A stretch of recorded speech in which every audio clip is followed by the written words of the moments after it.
ಪ್ರಪಂಚದಲ್ಲಿ ಯಾವುದು ಹೊಡೆದ್ರೂ ಅದು ಶಬ್ದ ಮಾಡುತ್ತೆ. ಆದರೆ ಒಂದು ಮನಸ್ಸು ಹೊಡೆದಾಗ ಮಾತ್ರ ಅದು ಮೌನವಾಗಿ ಉಳಿದು ಬಿಡುತ್ತೆ.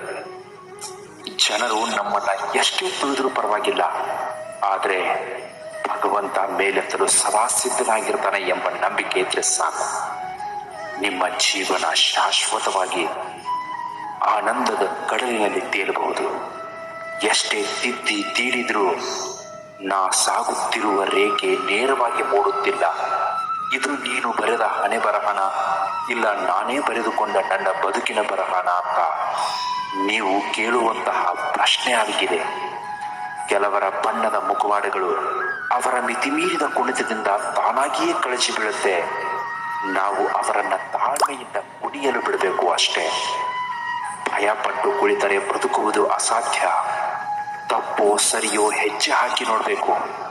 ಗೆದ್ರೆ ಮುಂದಕ್ಕೆ ನಡೆಸುತ್ತೆ, ಸೋತ್ರೆ ಮುಂದೆ ನಾವು ಏನು ಮಾಡಬೇಕು ಅಂತ ನಮಗೆ ಪಾಠ ಕಲಿಸುತ್ತೆ. ನಮ್ಮಿಂದ ಲಾಭ ಇದೆ ಅಂತ ಆದರೆ ಶತ್ರು ಕೂಡ ಮಿತ್ರನಾಗ್ತಾನೆ. ಅದೇ ನಮ್ಮಿಂದ ನಷ್ಟವಾಗುತ್ತೆ ಅಂತ ಗೊತ್ತಾದ್ರೆ ಮಿತ್ರ ಕೂಡ ಶತ್ರುವಾಗ್ತಾನೆ. ಕೆಲವರಿಗೆ ಪ್ರಯತ್ನ ಪಟ್ಟರೆ ಫಲ, ಕೆಲವರಿಗೆ ಪ್ರಯತ್ನ ಪಡದೆಯೇ ಫಲ, ಕೆಲವರಿಗೆ ಎಷ್ಟು ಪ್ರಯತ್ನ ಪಟ್ಟರೂ ಫಲ ಇಲ್ಲ.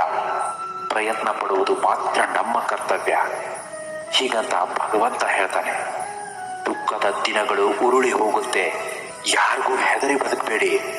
ಈ ಪ್ರಪಂಚದಲ್ಲಿ ಭಗವಂತನ ಶಕ್ತಿ ಇರುವಾಗ ನೀವು ಯಾರನ್ನೂ ಕೂಡ, ಯಾರ ಜೊತೆನೂ ಕೂಡ ಬಲವಂತವಾಗಿ ಬದುಕಬೇಡಿ. ಯಾರಿಗೂ ಕೂಡ ಹೆದರಿ ಬದುಕಬೇಡಿ. ಒಂಟಿಯಾದೆ ಎಂದು ಕೊರಗಬೇಡಿ. ಸೂರ್ಯನೂ ಒಂಟಿ, ಚಂದ್ರನೂ ಒಂಟಿ, ಆದರೂ ಜಗತ್ತಿಗೆ ಬೆಳಕು ನೀಡ್ತಾ ಇಲ್ವೇ? ಒಂಟಿಯಾದಾಗಲೇ ನೀವು ಏನು, ನಿಮ್ಮ ಶಕ್ತಿ ಏನು ಅಂತ ನಿಮಗೆ ಅರ್ಥ ಆಗೋದು. ನಿಮ್ಮ ಸಾಮರ್ಥ್ಯ ಎಷ್ಟು ಅಂತ ನಿಮಗೂ ತಿಳಿಯೋದು. ಸೂರ್ಯ ಚಂದ್ರರಂತೆ ನೀವು ಜಗತ್ತಿಗೆ ಬೆಳಕು ನೀಡುವುದೇನು ಬೇಡ. ನಿಮ್ಮ ಬದುಕಿಗೆ ನೀವು ಬೆಳಕಾಗಿ ಸಾಕು. ಆಗ ನಿಮ್ಮ ಬದುಕೇ ಧನ್ಯ. ನಮ್ಮ ಬದುಕೇ ಒಂದು ಹೋರಾಟ. ಈ ಹೋರಾಟದಲ್ಲಿ ನಾವು ಮಾಡುವ ಕಾರ್ಯವನ್ನು ನಾವು ಪ್ರಾಮಾಣಿಕವಾಗಿ ಮಾಡಬೇಕು. ಏನಾಗಬೇಕು ಅದು ಹಾಗೆ ಆಗುತ್ತೆ. ಅದನ್ನು ತಡೆಯೋದಕ್ಕೆ ಯಾರಿಂದಲೂ ಸಾಧ್ಯ ಇಲ್ಲ. ಕಾಣದ ಕೈಗಳಿಂದ ಸಾವಿರಾರು ಕುತಂತ್ರಗಳು ನಡೆದರೆ ಮೇಲೊಬ್ಬ ಎಲ್ಲವನ್ನೂ ವೀಕ್ಷಿಸ್ತಾ ಇರುವುದು. ನಿಮ್ಮ ಕಣ್ಣೀರಿನ ಎಲ್ಲ ಹನಿಗಳಿಗೂ ಅವನು ನ್ಯಾಯ ನೀಡ್ತಾನೆ.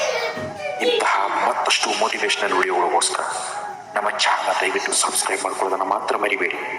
ನಮಸ್ಕಾರ, ಎಲ್ರಿಗೂ ಒಳ್ಳೆಯದಾಗಲಿ.